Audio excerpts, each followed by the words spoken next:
قرآن کہہ رہا ہے فَلَقْتَحَمَ الْعَقَبَةَ وَمَا أَدْرَاكَ مَا الْعَقَبَةُ کہ یہ آدمی گھاٹی میں داخل نہیں ہوا. گھاٹی میں چونکہ چلنا آسان نہیں ہوتا ہے، دین پر چلنا بھی آسان نہیں ہے. اگر یہ دین کی مجلس ہمیں مل رہی ہے، ہمارا تو یہ اللہ پر یہ بھروسہ اور اعتقاد ہے وَمَا تَسْقُطُ مِنْ وَرَقَةٍ إِلَّا يَعْلَمُهَا کہ ایک درخت سے ایک پتا بھی گرتا ہے تو اللہ کے علم میں.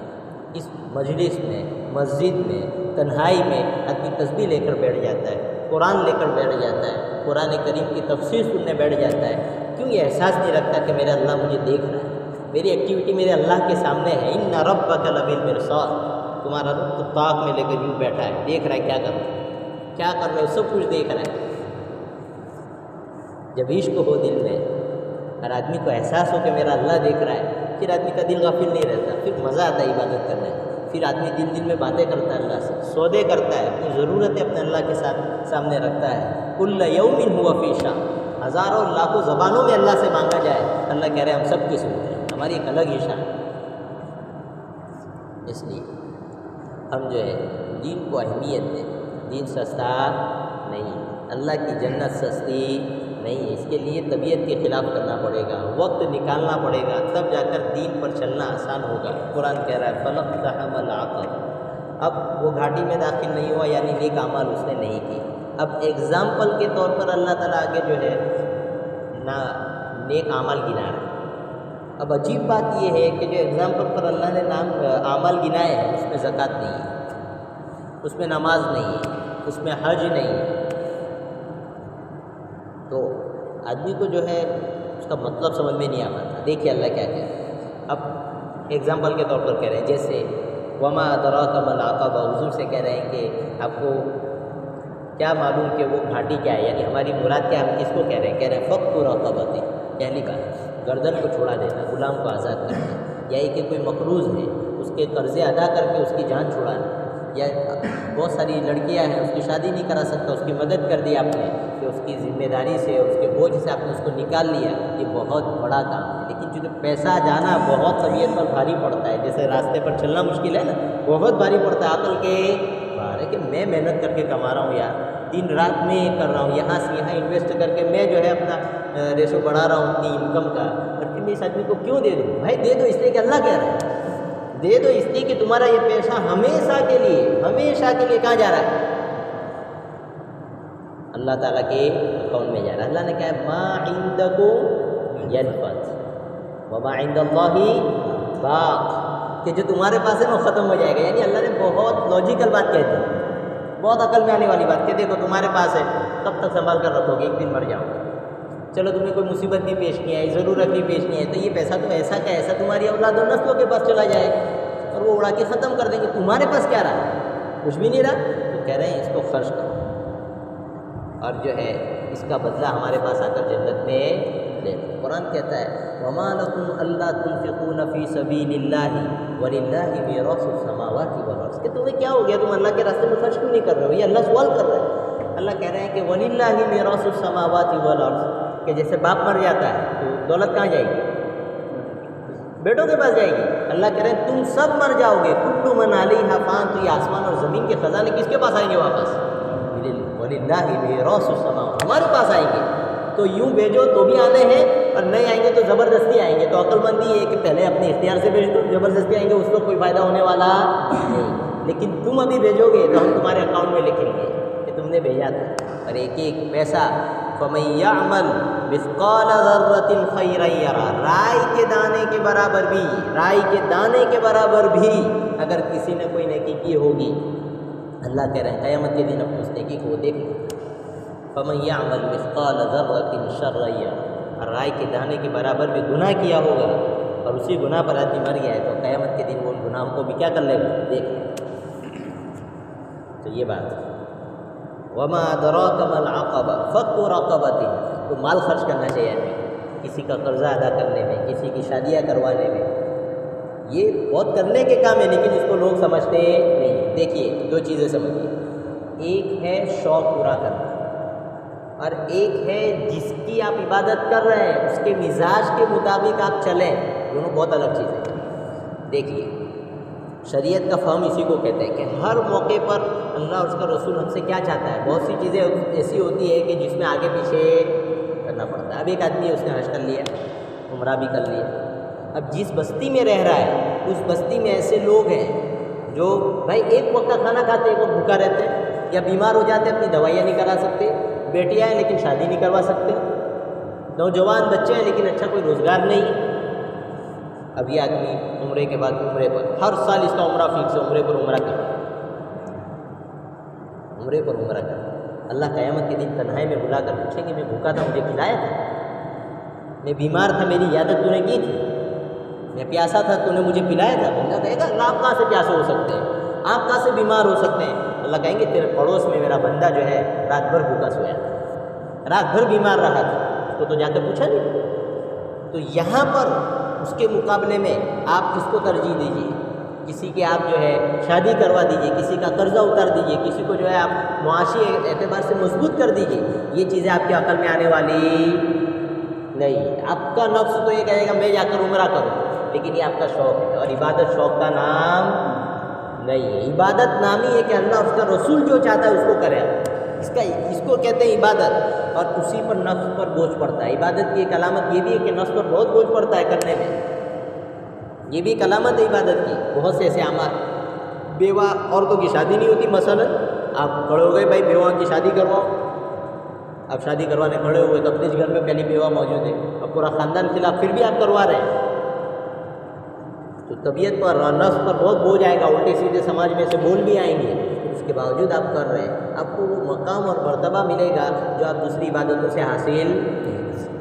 نفس پر جتنا زیادہ بوجھ پڑتا ہے اس سے زیادہ جو ہے آدمی کو ترقی ملتی ہے. یہی وجہ ہے کہ سب سے خطرناک گناہ کا ہے کہ نہیں, ایک لڑکی جا رہی ہے, نہ کوئی آزو بازو میں کوئی موجود ہے, کوئی بھی نہیں ہے, اور پھر بھی آدمی نگاہ جھکا رہا ہے, تو نفس کے عقل میں آنے والی بات نہیں. کوئی بھی نہیں ہے, پولیس نہیں ہے, جو ہے کیمرہ نہیں ہے, لفٹ ہے, آپ ہاسپٹل میں گئے ہوئے ہیں, اتفاق ایسا ہوا کہ آپ نیچے میڈیکل سے دوا لے کر اوپر جا رہے ہیں, ایک نوجوان لڑکی جو ہے آدھے کپڑے پہن کر آپ کے ساتھ ہے, لفٹ بند ہے, آپ دونوں ہیں, اور آپ کی نگاہ نیچے جھکی ہوئی ہے. خدا پاک کی قسم اپنے اللہ کو اپنے قریب پاؤ, ایسا مزہ پاؤ گے دنیا کی کسی چیز میں وہ مزہ نہیں مل سکتا. ایسا سکون, ایسی رحمت, ایسا محسوس ہوگا کہ اللہ کی رحمت دل کا بوسہ لے لی. کیوں ہوگا؟ اس لیے کہ بہت بڑی قربانی ہے آپ کی, بہت بڑا ایمان ہے آپ کا, کہ اس تنہائی میں آپ دیکھ رہے ہیں کہ میرا اللہ مجھے دیکھ رہا ہے. ایسے ہی تھوڑی کہہ دیا کہ جو اپنی نگاہ کی حفاظت کر لے وہ اپنے دل میں فوراً ایمان کی حلاوت پائے گا, مٹھاس دیکھ لے گا. ایسے تھوڑی, اسی وقت پہچانو اپنے اللہ کو کہ اس کی نگاہ ہم پر ہے, تبھی تو دل میں وہ سکون دے دیا کہ اس نگاہ کے بچانے سے پہلے نہیں تھا. یہ بات ہے. تو یہ بات ہے. فلقتحم العقبہ وما ادراک ما العقبہ فک رقبۃ. کسی کی گردن چھڑائیے, کسی کے قرضے ادا کیجیے, بیماروں کی خدمت کیجیے, بہت سارے کام. او اطعام فی یوم ذی مسغبہ, بھوک والے دن میں کسی کو کھانا کھلائیے. کس کو کھلائیے؟ قرآن کہتا ہے یتیما ذا مقربۃ. مثلا تمہارے خاندان میں کوئی یتیم رشتہ دار ہے جس کا باپ مر چکا ہے, چھوٹے چھوٹے بیٹے ہیں, نوجوان لڑکی ہے جی, اس کے باپ کا اس کا سایہ اڑ گیا, نوجوان اس کی بیوی جو ہے ایسے ہی رہ گئی, اس کے چھوٹے چھوٹے بچے ہیں, وہ کسی مصلیحت کی وجہ سے شادی بھی نہیں کر پا رہی ہے. اب ان بچوں کو کھلاؤ پلاؤ, ان کی ذمہ داریاں اٹھاؤ, اس پر اللہ وہ رتبے دیں گے جو قیامت کے دن آپ کو پتہ لگیں گے, دنیا میں سمجھ میں آنے والے نہیں ہے. دنیا میں تو نفس اور شیطان قدم قدم پر کہے گا کہ یہ کیا مصیبت پالی, لیکن قیامت کے دن پتہ لگے گا. ایک بزرگ کو دیکھنے کے لیے آدمی کتنا بے چین ہو جاتا ہے, لائن پہ کھڑا ہوتا ہے ملاقات کرنے کے لیے. حضور فرماتے ہیں جو یتیم کی کفالت کر کے آئے, میں اور وہ اس طرح. کیا شان حضور, اللہ کے بعد سب سے بڑا رتبے والا, سب سے بڑی رتبے والی ہستی, اور اس ہستی کا وعدہ کیا, اس ہستی کی جانب سے وعدہ کیا جا رہا ہے ہم اور آپ یوں ہوں, ہمارے قریب ہوں گے. کتنا بڑا نیکی کا کام. کیوں جنت آپ عمرہ کرنے جاتے ہیں, کیوں آپ مدینہ کی زیارت کرتے ہیں؟ اسی لیے نا کہ وہاں اللہ اور اس کے رسول کی نسبتیں جڑی ہوئی ہیں. روزے پر دیکھ کر آدمی جو ہے اپنے دل کو تسلی دیتا ہے کہ اندر میرے محبوب موجود ہے, اور یہاں تم اپنی آنکھوں سے اپنے محبوب کو دیکھ لو گے, بس جذبہ پیدا کر کے کسی یتیم کی خدمت کرو, رشتہ دار یتیم کی خدمت کرو. بھوک والے دن میں, جیسے لاک ڈاؤن کے دن گزرے, اس نے تو بھوک پوری سمجھا دی, کتنے لوگ ہیں کھیتوں میں کام کرتے تھے، یہاں کام کرتے تھے، کتنوں کو اپنی لڑکیوں کی عزت کا سودا کرنا پڑا، غیروں نے ان کی لڑکیوں کی عزت کے سودے کیے۔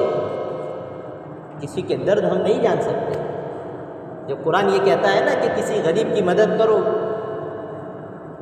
کسی قرضے میں ڈوبے ہوئے آدمی کی مدد کرو، تو وہ ایک طرف تو کسی کی مدد کر رہا ہے، لیکن دوسری طرف یہ سماج میں امن، سکون اور جرموں سے اور کرائم سے پاک جو ہے سماج کی بنیاد رکھتا ہے۔ آپ اگر کسی نوجوان لڑکی کی شادی کروا دیں گے، آپ اگر کسی مقروض کا قرضہ ادا کر دیں گے، تو اس کا بیٹا جو ہے مجبور ہو کر جا کر دوسروں کی مدد کا راستہ کھولتی ہے، دوسری طرف ہماری چین سے، سکون سے جینے کا بھی راستہ کھولتی ہے۔ یتیما ذا مقربۃ او مسکینا ذا متربۃ، یا ایسا غریب جو مٹی میں رول رہا ہو، یعنی بہت زیادہ غریب ہو، اس کی بھی آپ مدد کر دیجیے، کھلا دیجیے، پلا دیجیے، جو ہے اللہ تعالیٰ اس کی برکت سے آپ کو اپنا تعلق اور محبت نصیب کرے۔ مولانا علی میاں صاحب ندوی رحمۃ اللہ علیہ کا انتقال ہوا۔ دیکھیے مخلوق کے ساتھ تعلق رکھنے پر اللہ کیا دیتے ہیں۔